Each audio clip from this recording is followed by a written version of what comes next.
I check it over to the opponent, and then they sort of like eye me down a bit, sort of stare at me, and then they end up ripping their stack all in for 610. Oh my god, what a gross spot is this?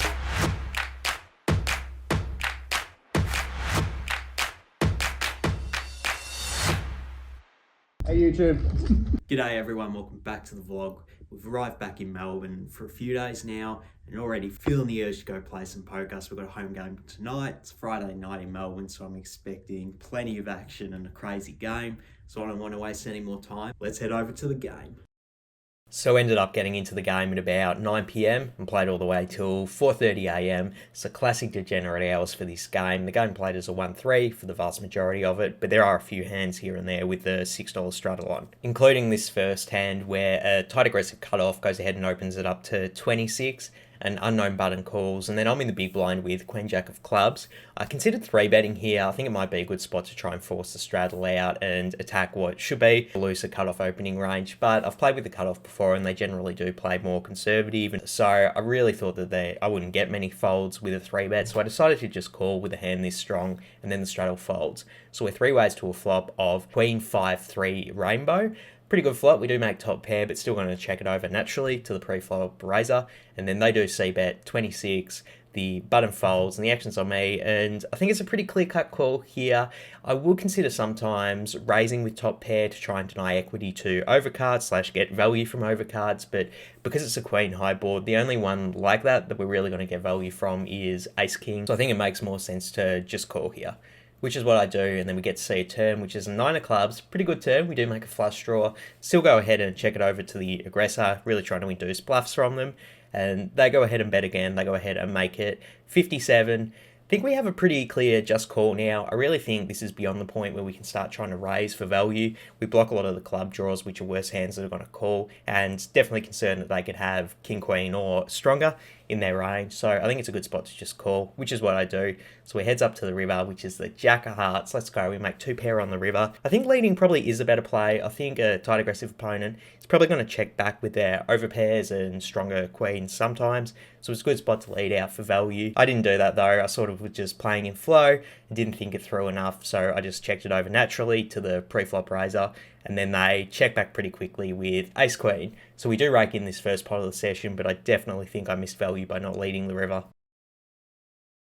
Next hand's just a straight 1-3, and a tight aggressive under the gun player opens it up to 20. Then the action's on my low jack with pocket 8s, and usually against an early position raise, I like to play 3-bet or fold, try and get heads up and knock out all the people behind. And same story when people open to a larger size pre-flop, and this person's open just under 7x, so definitely a larger open. So I really think my strategy in this spot should be playing 3-bet or fold. I decided to call in this spot with pocket 8s.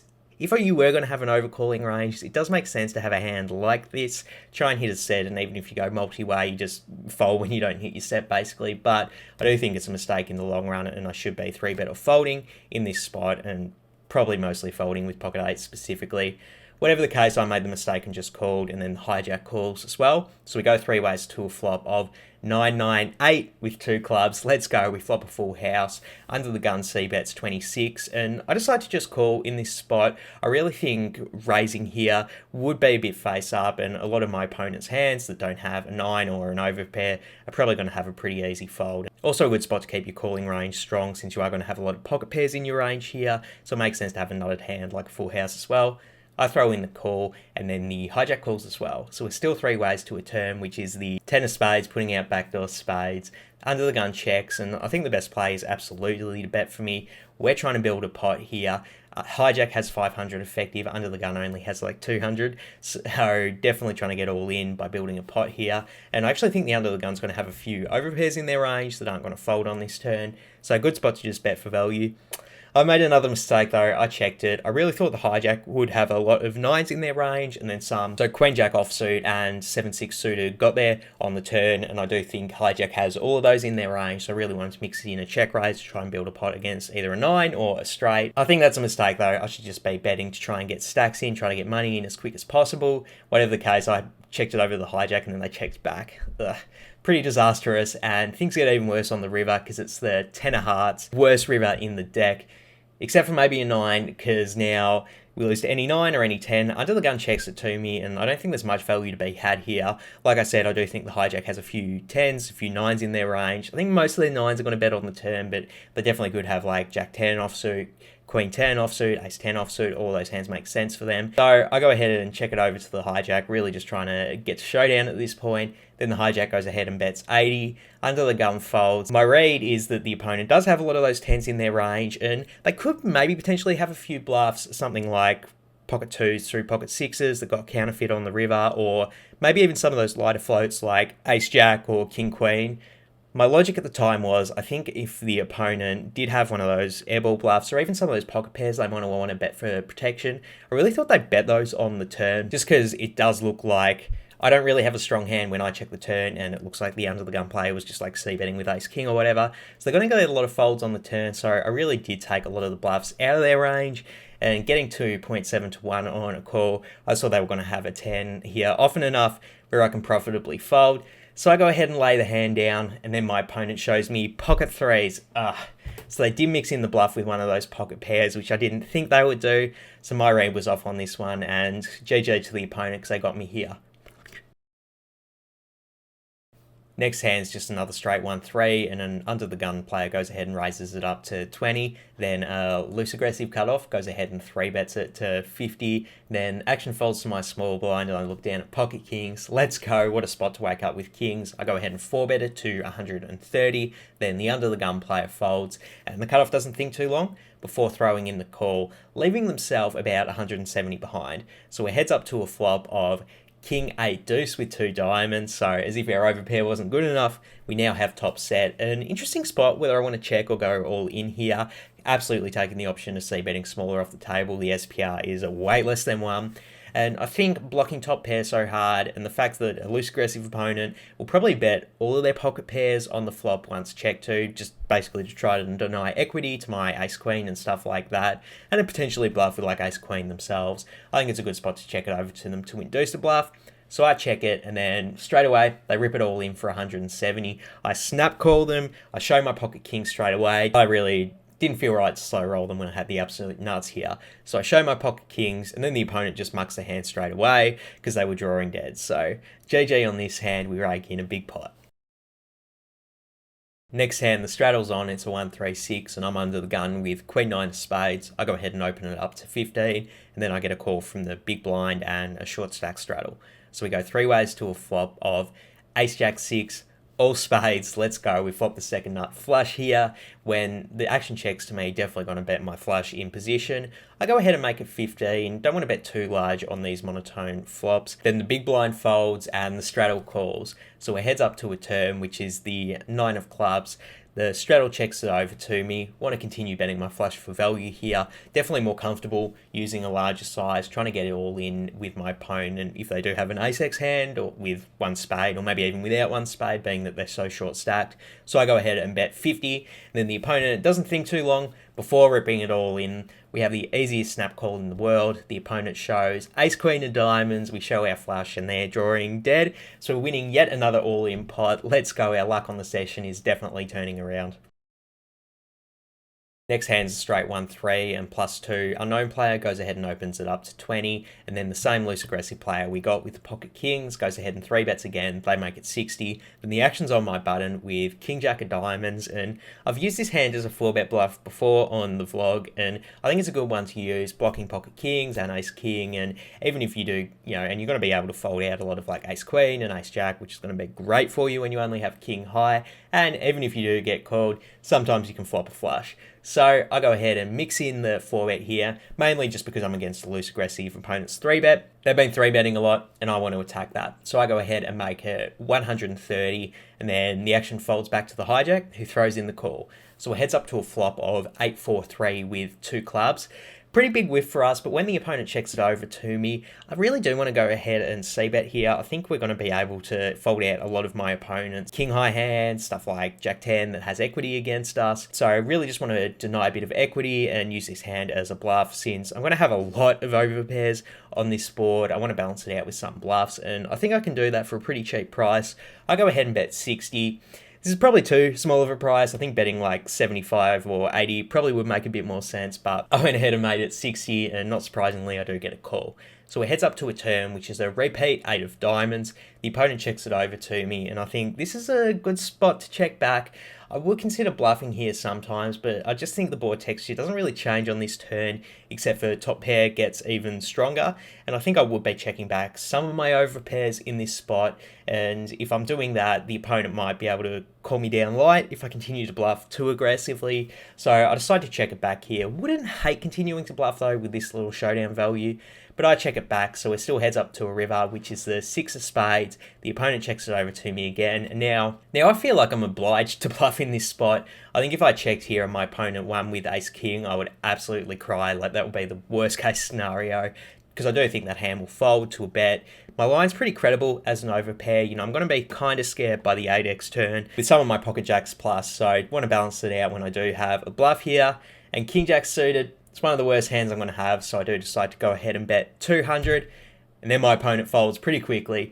Let's go, we get the bluff through in the 4-bet pot, continuing to run hot. Next hand's another 1-3 and a loose aggressive under the gun open limps. Then I'm in the low jack with 8-7 of hearts, and I think this is a pretty trivial fold. I think even if there wasn't a limper, this would be a good hand to fold, but with a limper, like, forget it, out of the question. I go ahead and raise it up to 20. This is just tilt, hadn't played a hand in a while. Yeah, no good excuses for this open, it's just bad. So the action gets to a loose aggressive small blind, 2 calls, and then a tight passive big blind calls, as well as the under the gun player. So we go 4 ways to a flop of jack 8-6, rainbow with 1 heart. The action checks to the big blind, who actually decides to lead 40, and then the action folds to me, and I kind of think in this spot, it might be a good spot to call if we were a bit deeper stacked with our middle pair, has a bit of showdown value as well as her backdoor flush draws and straight draws. Opponent only has about 155 in their stack, so I really do think like the implied odds of hitting a backdoor flush or a straight are like not there, and I do think they have a lot of top pair hands in their range. Even if they let us set, I wouldn't be shocked. So I think folding's probably the right play. I make my second mistake in this hand and just call. Really not in love with this play. I think, you know, I made the silly mistake pre-flop and now it's starting to snowball and become something even worse. So I do throw in the call though, and then everyone else folds. So it heads up to a turn, which turns 9 hearts, giving us a combo draw. Loving this turn. Then the opponent does rip it all in for about 115, and pretty easy snap call, getting 2.4 to 1 with our combo draw here. So I throw in the call, and then the opponent shows pocket king. So yikes, they got us totally here, but we still do have outs to try and get there on the river, and then the river is the 4 of clubs. That's not one of our outs, and the opponent gets us on this hand, and it's a lesson I've learned on this vlog before, but apparently I keep making it. When you make silly pre-flop mistakes, they end up snowballing and cost you more in the future, and absolutely should just be folding this pre-flop. Next hand, a loose aggressive +1 open limps, and then I'm in the hijack with ace king offsuit. I go ahead and raise it up to 15, and then I get a call from a passive cutoff, the big blind, as well as the original limper. So we're 4 different ways to a flop of king 9-4 with 2 spades. The action checks to me, and do consider checking back in this spot. We do have the cutoff still left to act, and we could potentially induce bluffs from them or protection bets, but I do think it might be a good spot to just bet for value myself. We are in it. The +1 play is relatively short stacked, and I think we learn our lesson from the pocket 8's hand where we should just be betting to try and get stacks in. It's a good spot to do it here as well. So I go ahead and c-bet 30, and then everyone folds except for the +1 player. It heads up to the turn, which is the 4 of hearts, repeating bottom pair. The opponent checks it over to me. Definitely want to continue to bet here. We can get called by worse kings, flush draws, none of which I think are going to fold when the opponent is so short stacked. So I go ahead and make it 90. Then the opponent tanks a little bit before throwing in the call. Let's go. We're loving that we're still getting value here. And we're just trying to fade a spade, most likely on the river. And the river, it's the ace of hearts. Not only do we fade a spade, but we improve to 2 pair. Then the opponent, they tank for about 10 seconds before open ripping their stack all in for 115. Easiest snap call in the world for us. So we snap call, and the opponent throws a hand in the mark and says, nice hand. So yet again, winning another all-in pot. Let's go. The next hand is a 1-3-6 with the straddle on, and I'm in the low jack with my favourite hand in all of poker, pocket aces. I go ahead and raise it up to 15. Then a passive hijack, 3-bets me to 45. And just when I didn't think things could get any better, a tight aggressive cutoff goes ahead and 4-bets it to 115. Let's go. I haven't seen this opponent be very active at the table all night after about 3 hours, so I think the chances they're bluffing are pretty unlikely, which is beautiful news when we have aces. So definitely going to go ahead and 5-bet here. Probably would 5-bet against any 4-bet, being out of position to 2 people in this spot. So I'll go ahead and make it 230. Honestly, there probably is some move for me to go ahead and use a larger 5-bet sizing, being that I don't think the cutoff is bluffing, but I go with the more conventional 2x 5-bet out of position, and then the hijack folds pretty quickly, and then the action's on the cutoff, and then in the tank, maybe a good 15 seconds before announcing all in for about 1.1 thousand. We break our wrist, snap calling. The opponent asks if I have aces. Yep, and then they show pocket kings, and then straight away they're like, can we please run it twice, please? And usually I like to run it once for the vlog. I think that's more exciting, but come on, he asked so nicely, how could I say no? I agree to run it twice, and we got the live run out. Good start on the flop, and we do end up holding on the first board. Really want to stay good on the second one. You can see there, king in the window. The opponent runs ahead on the first board, and they end up getting us there. So unfortunately, we do end up chopping. Bit of run bad there, but still can't complain. Been running pretty hot in the session so far. Next hand, we're back to straight 1-3, and there's an early position limp, and then the cutoff goes ahead and limps, and then I'm on the button with king 9 of spades, and do consider raising it up here, try and mix in a bit of an ISO, but against 2 villains, it might be a bit too loose. I think king 10 suited for sure I would raise, but king 9 suited, probably not quite strong enough, so I actually decide to overlimp here, being a bit deeper stacked later in the night. Really want to play my button and have that positional advantage, and king 9 suited, pretty strong hand as well. So I decide to overlimp here, then the action's on the same villain from the previous hand who had the kings, and they go ahead and ISO raise it to 30, and then early position folds, but the cutoff calls. Now the action's on me, and I mean, the 10x raise is pretty scary, particularly from a tight aggressive opponent, but we're over 1,000 effective with them, and we're going to have position in the pot. And king 9 suited, it's probably going to be a dog to my opponent if they are raising a tighter range of hands, which I suspect they are. So yeah, really could get either way between calling and folding. I decided to call though, we're deep enough and I'm keen to get some hands for the vlog. I throw in the call, and then we're 3 ways to a flop. Ace 9-3 with 2 hearts. The razor checks, as does the cutoff. The action's on me here, and I kind of want to mix in a bit of a protection bet here. I think the small blind's going to have a lot of stuff like king queen and king jack that I really want to deny equity to. Potentially could get floated by flush draws, and we beat any 9x hand that's not 2 pairs, so can get value from stuff like that as well. So I think it's a good spot to go ahead and bet when I do have position. I make it 40, and then the small blind calls and the cutoff folds. So it heads up to a turn, which is the 10 of hearts, putting out backdoor hearts. The opponent checks it over to me, and now I think the best play probably is just to check back. I think the opponent's going to have a lot of ace-x hands in their range, and we're pretty happy to check and try and outdraw them on the river. But if my opponent does have like a front door flush, or they might have turned a back door flush, we can get a bit of thin value from worse hands. Maybe that's not great on the 10 of hearts turn if my opponent did float king 10 of diamonds or something like that. There's more stuff we lose too. So yeah, I really think the best play is just check it back. I didn't do that though. I decided to turn this hand into a bluff, trying to fold my opponent off a worse ace-x hand, or some of those pocket pairs that are like pocket jacks through pocket kings. Go ahead and bet 130. In retrospect, not really in love with this play, especially when the small blind throws in the call. So it heads up to the river, which is the 2 of clubs. The opponent checks it over to me. I consider putting in the 3rd bullet here to try and fold out basically weaker ace-x hands my opponent was playing check call with, but really think that I'm going to have to put a lot of pressure on to try and beat those hands. And most of the time, if I did bluff here and I get folds, I'm probably just getting folds from missed flush draws, which we beat anyway with our middle pair. So I do decide to check it back, and the opponent shows ace-4 offsuit. So they were raising a lot wider than I thought they were. But yeah, I mean, who knows if a 3rd bullet would have worked or not with an ace with that weak of a kicker. We'll never know. Next hand's another straight 1-3, and then a loose aggressive short stack. Hijack goes ahead and opens it up to 10. Then I'm on the button with pocket kings again. Picking up plenty of premiums tonight. Going to go ahead and 3-bet this to 30 here. The action folds back around to the hijack, and they go ahead and rip it all in for 100. Pretty easy snap call with our kings here. The opponent shows pocket 8s and asks if you want to run it once or twice. We're going to go ahead and run it one time here for the vlog. Good start to the thing on a 7 high board. Hey, and we actually hit top set on the river. End up raking in this pot, and pretty nice extra 100 to just pick up here. So we got one final hand before we wrap this thing up. It occurred at about 4 a.m, so a bit tired for this hand, but let's see if we can power through and make a good hand of it. So it's just a regular 1-3, and hijack goes ahead and opens it up to 10. They get a call from the same loose aggressive cutoff we've been mixing it up with all night. Then the button calls as well, and I'm in the small blind with ace-5 of clubs.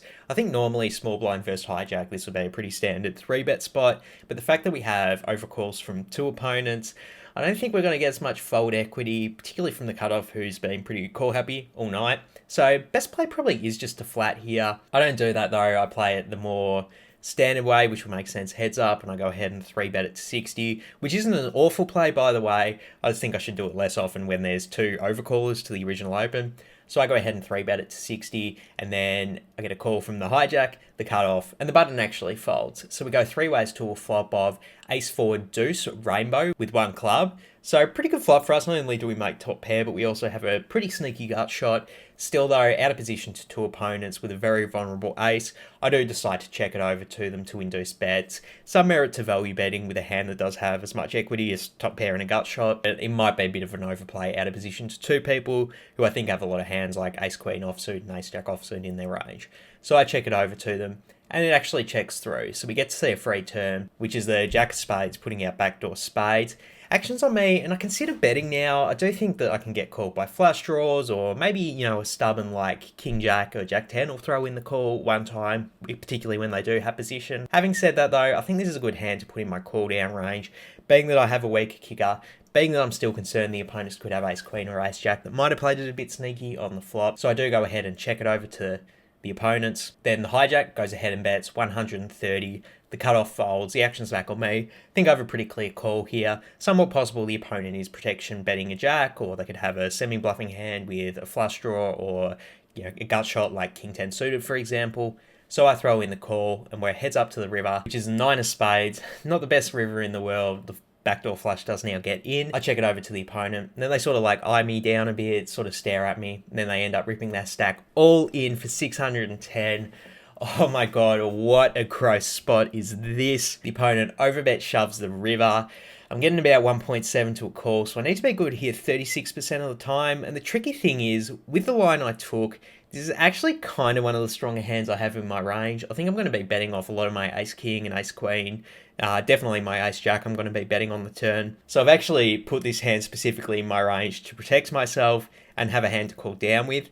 But the problem is, the opponent overbet shove the river when the backdoor flush get in. I think they have a lot of flushes in their range. I think they have king queen of spades, king 10 of spades. Even 10-8 of spades wouldn't totally shock me. It's probably another reason I should consider just calling pre-flop if they are calling that wide.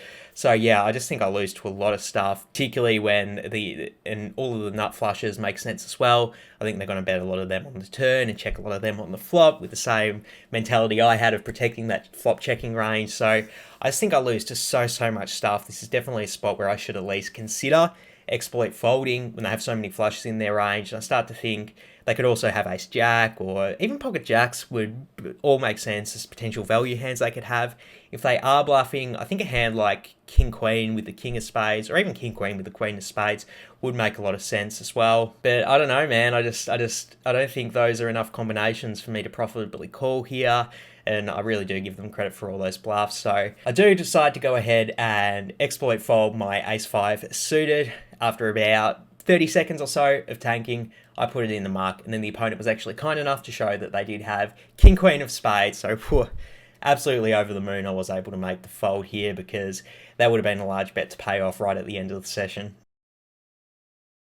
So there you go, after about 7.5 hours of play, those were the most interesting hands we played. It's definitely a lot of them, but in terms of my overall feelings about how I played, I'm going to go with the B grade today. I do like a lot of the decisions I made, but there are a few butcherings of hands that definitely occurred during this session. I really didn't like my turn bluff with the king 9 suited when I limp called pre. Even limp calling, it's kind of questionable, but I can justify it. But when I bluffed on the turn with showdown value, I can't really justify that as much, when I really do think It would be a fine play to do it if I followed through on the river to try and put an ace-x in a really tough spot, particularly against a tight opponent. I think it's going to fold a lot, but when I just take this half measure where I only bluff the turn and not the river, I think it's probably the nut low way to play it, so I absolutely have to downgrade myself for that hand. And the hand with the 8-7 of hearts, I absolutely deserved to get stacked that hand. I played it absolutely awful on pretty much every street except for the turn, so yeah, really can't be giving myself an A grade when I'm bushering hands that poorly. And definitely a few other mistakes mixed in here and there throughout the other hands, but besides those,